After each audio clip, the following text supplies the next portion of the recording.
Lo lihat panennya Thailand. Thailand adalah negara pengimpor. Kita impor beras terbesar itu dari Thailand. Thailand itu minggu-minggu ini mau panen.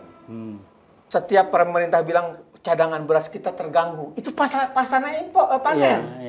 Jadi nyebelin gitu loh.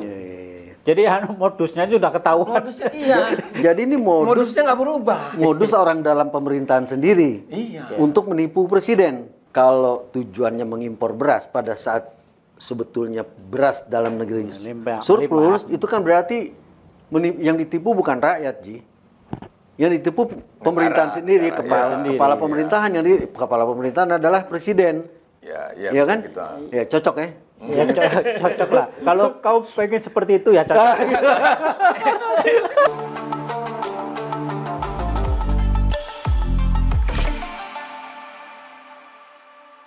Assalamualaikum warahmatullahi wabarakatuh. Pak Presiden Nugroho F. Yudo, Didi Supriyanto, Haris Jauhari. Ya kita mau membicarakan soal beras nih. Ini beras ini gimana ya, Nuk? Beras oplosan, ya. Pedagang beras. Ya, kan? Saya kemarin jadi pembeli beras. Dia ketipu, Ji. Bukan ketipu lah, nantilah. Salah beli. Hampir diomelin istri katanya, Ji. Gua kalau ngomongin beras nih, gue agak sensitif, agak terlibat karena gue kan petani, walaupun gue bukan petani beras, tapi ini aja berasa ini aja. Petani dan warungnya masukkan beras juga. Gue pedagang nasi, ya kan, nasi kan beras ya. Berkepentingan lah. Berkepentingan. Tiba-tiba kaget gue sama ada berita tentang polisi bilang 25 merek beras. Oplosan. Oh, beras premium. Enggak, beras oplosan itu ada macam-macam ya. Oke. Terus lalu yang lebih gila lagi Menteri Pertanian 200 berapa tuh?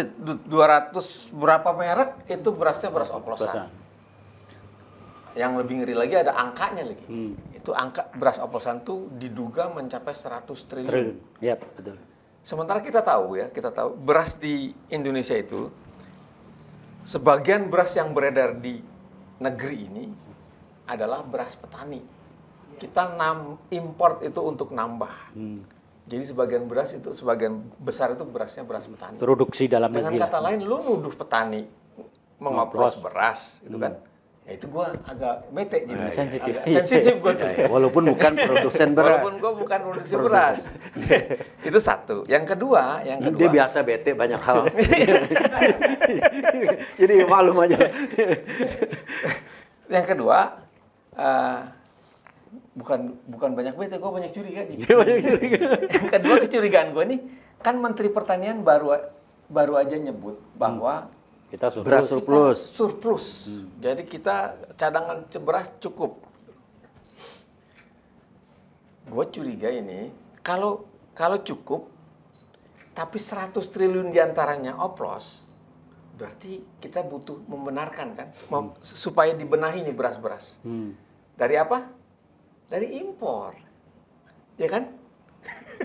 Karena beras yang dimasakkan itu beras rusak. Jadi walaupun stoknya cukup, stok yang kita punya itu beras rusak, 100 triliun rusak.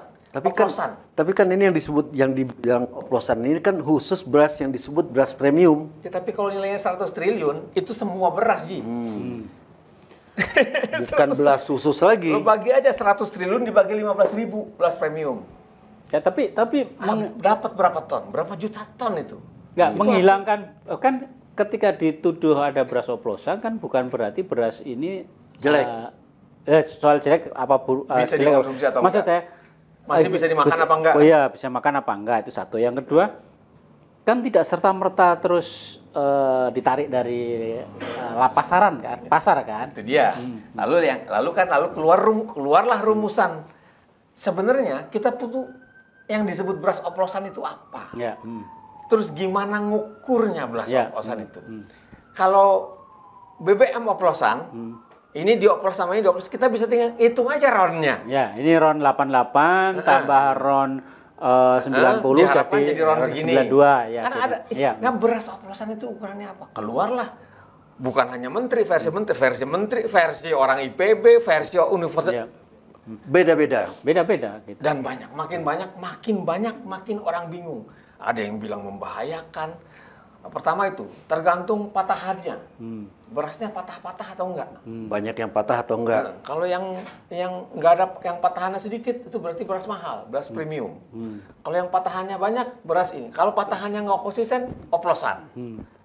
Warna. Patahannya nggak konsisten. Iya. Patahannya nggak konsisten. Ada patah dikit, patah banyak gitu. Iya. Oplosan. Itu kan menurut gua, aduh. Terus ada lagi warna. Kalau warnanya kusam sama warnanya mengkilat itu beda. Warna mengkilat itu kemungkinan ada kimia yang dimasukin. Makin lama makin nakut-nakutin. Ya kan? Makin lama. Jadi ketika dirumuskan oplosan itu malah bikin gua takut gitu loh sebagai konsumen. Gua dagang nasi ya kan. Ntar keracunan lagi yang makan nasi gua. Akhirnya apa? Akhirnya kan ya udah kita jangan beli beras oplosan. Walaupun belum tentu nggak bisa dimakan. Walaupun masih ada di pasaran. Walaupun masih ada di pasaran, tapi banyak orang yang udah jangan belilah, lu gila lu keracunan lu. Ya, ujung yang lu curigai apa? Impor. Karena kalau udah impor, satu lagi, kenapa isu oplosan muncul sekarang?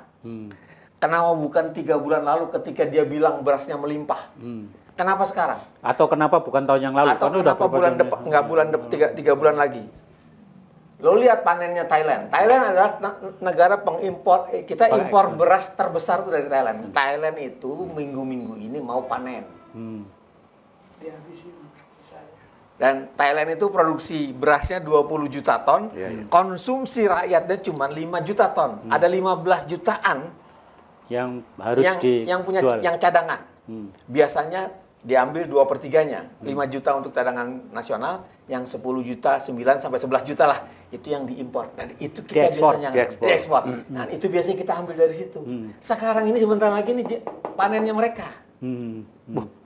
Itu bisa berarti usaha Dan dari tahun ke tahun ketika bukan hanya kabinet ini, kabinet sebelumnya setiap pemerintah bilang cadangan beras kita terganggu. Itu pasarnya impor panen. Jadi nyebelin gitu loh. Jadi modusnya itu udah ketahuan. Modusnya iya. Jadi ini modusnya nggak berubah. Modus orang dalam pemerintahan sendiri. Untuk menipu presiden. Nah, ya menipu dong, Ji. Nggak nipu rakyat lah. Gue mah nggak peduli nipu presiden. Gue yang peduli. Gue kan sebagai rakyat kita. Bukan. Kalau tujuannya mengimpor beras pada saat sebetulnya beras dalam negeri surplus, itu kan berarti yang ditipu bukan rakyat, Ji. Yang ditipu pemerintahan sendiri, kepala pemerintahan kepala pemerintahan adalah presiden. Ya kan? Ya cocok ya. Ya cocok lah. Kalau kau pengen seperti itu ya cocok. Ya dari awal udah pokoknya arahnya ke situ aja. Lo mau belok-belok terserah lo lah belok-belok. Jadi biar Chandra gampang ngasih judul, Ji. Memang barang oplosan ini memang susah. Tadi kan macam-macam kan. Sebetulnya kalau kebetulan sepupu saya itu dulu pengusaha huler. Huler, penggiling. Dia jual beli gabah, jual beras. Ya memang udah biasa ya sejauh varietasnya sama. Misalnya IR berapa atau apa gitu. Itu biasa dicampur-campur. Kualitas yang bagus. Karena gini, kualitas beras itu baik atau buruk kan satu tergantung pas panen itu situasinya seperti apa. Pas panen hujan itu pasti kualitasnya buruk.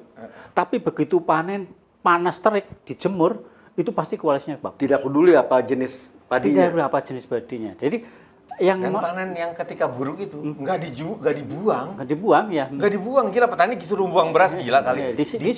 Dicampur gitu loh.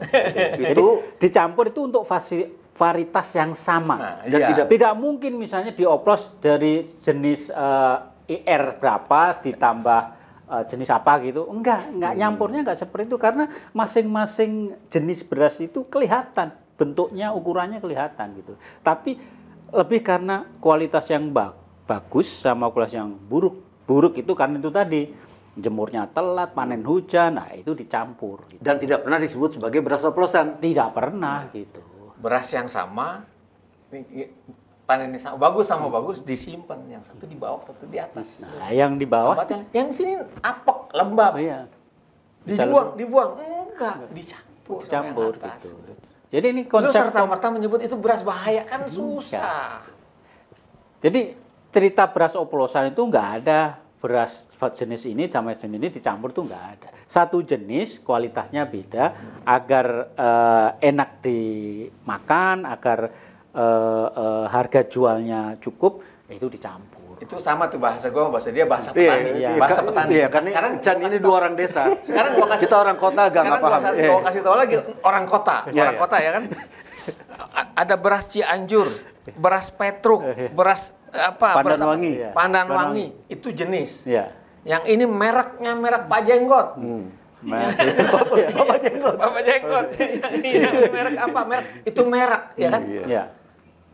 Berasnya IR apa? Lu pusing nggak lu sebagai orang kota? Iya pusing. Yang dia ini gimana ngerti, ya itu dia. Yang diomongin mereknya. Yang lo omongin mereknya. Yang gua omongin misalnya itu IR, jenis padinya. Pusing. Gua itu benar. Karena pusing inilah. Lalu tiba-tiba ada yang versi pemerintah premium dengan medium. Apalagi tuh gitu loh. Si Petruk medium apa premium nggak tahu loh kan. Nggak ngerti. Gue cuma ngerti makanan enak, Dut. Kalau mau makan enak, gue ke Mama D. Jadi ketidakjelasan kerancuan berpikir lo sebagai orang kota ini, itulah yang menguntungkan gue sebagai pejabat. Kalau gue pejabat. Cuan. Jadi apapun yang gue lakukan jadi sah. Dimanipulasi lah ya. Informasi itu dimanipulasi, fakta-fakta dicampur aduk nggak karu-karuan, sehingga kesimpulannya ini harus impor. Gitu. Jadi sebagai orang kota sebenarnya dibodohi, memang boigo. Apalagi kita laki-laki kan, bini lu deh. Jangan pakai itu beras perak. Kita pakai yang beras yang pulen gini. Besokannya lu diminta bikin ini.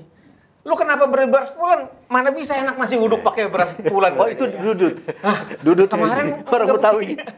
Kemarin gue disuruh beli pulen karena sekarang gue mau bikin nasi uduk. Masa lu nggak ngerti sih? Nggak ngerti kita emang ngerti. Lu nyindir ya? Nah yang dibutuhkan perak. Dia disuruh beli beras sama bininya.